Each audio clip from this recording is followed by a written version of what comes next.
அஸ்ஸலாமு அலைக்கும். சிலர் தங்கள் வாழ்நாள் முழுவதும் இந்த உலக வாழ்க்கைக்காகவே செலவழிக்கிறார்கள். காலையிலிருந்து இரவு வரை சாப்பாடு, உறக்கம், குடும்பம் எல்லாம் மறந்து திரையின் அடிமைகளாகி விடுகிறார்கள். இந்த வீடியோவை பார்க்க விடாமல் சைத்தான் உங்களை தடுப்பான்.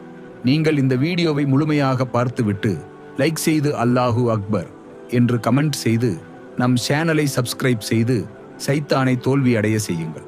ஒரு பெண் தன் வாழ்க்கையே டிவி பார்ப்பதுதான் என்று நினைத்து வாழ்ந்து வந்தாள்.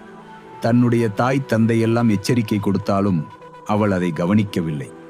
இறுதியில் ஒரு இரவு சிரித்துக்கொண்டே டிவி பார்த்தபடியே மலக்குல் மவுத் அவளை நெருங்கிவிட்டார்கள். திரை இன்னும் பிரகாசித்துக் கொண்டே இருந்தது. ஆனால் அவள் இல்லை.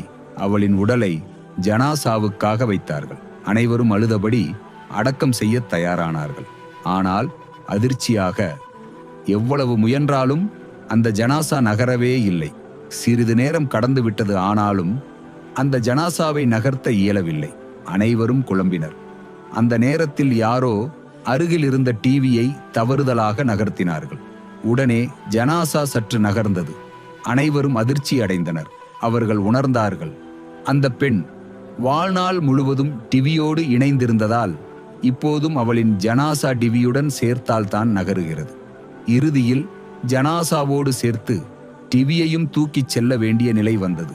அவளுடைய தாய் தந்தைக்கு அவளுடைய மவுத்தை விட அவளுடைய மன்னரை வாழ்க்கையை நினைத்து கவலை அதிகமானது. சகோதர சகோதரிகளே, இது ஒரு பயங்கரமான எச்சரிக்கை. வாழ்க்கையில் எதை அதிகம் நேசிக்கிறோமோ அது நம்மோடு கப்ரு வரை வந்து சேரலாம். ஆனால் நினைவில் கொள்ளுங்கள், கப்ரில் நமக்கு வெளிச்சம் கொடுக்கப் போவது ஒன்று மட்டும்தான் உள்ளது. அது நம்முடைய நற்செயல்கள். இந்த பெண்ணிற்கு அவளுடைய தண்டனை டிவியாக வந்தது. நமக்கு எதுவாக இருக்கும் என்பது அல்லாஹ்வுக்கே தெரியும். முடிந்தவரை அல்லாஹ்வுக்கு பயந்து, அல்லாஹ்வை நினைத்து, அல்லாஹ்வே புகழ்ந்து வாழ்வோம். அல்லாஹ் எங்கள் கபூரை விசாலமாக ஆகி வைப்பானாக. ஆமீன் ஆமீன் யா ரப்பல் ஆலமீன். அஸ்ஸலாமு அலைக்கும் வரஹ்மத்துல்லாஹி வபரகாத்துஹு.